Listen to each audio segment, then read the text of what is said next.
Good day, Ma'am Ko. This is our project types of motion. So before that, we introduce ourselves. I am Ricardo Nicole. So first, we discuss about oscillatory motion.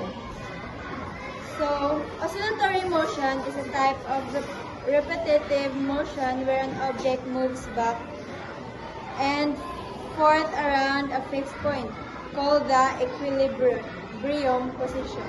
Think of a swinging pendulum or a bouncing spring.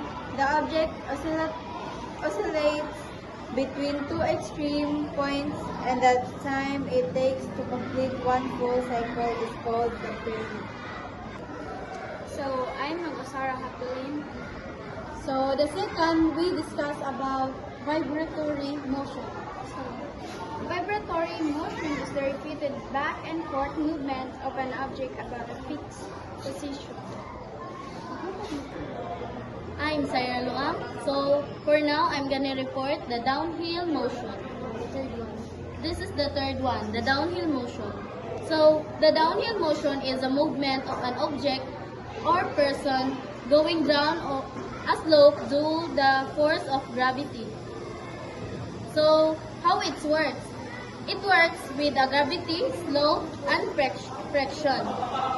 Example, a ball rolling down a hill, a skier going down a mountain, a car driving down a steep road. So I am Maureen May Natayana, and now I will discuss about circulatory motion, which is this one.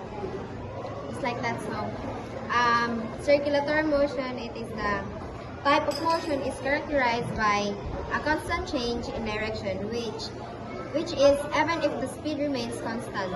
So the example of this is the ceiling fan, which is the rotation of that is circulatory. So I'm Nakario Andrea Nicole. So this is the material we use. We use wood, we use color paper, and illustration board, then folder, and a rubber band. Lastly, we use hilo for the duyan.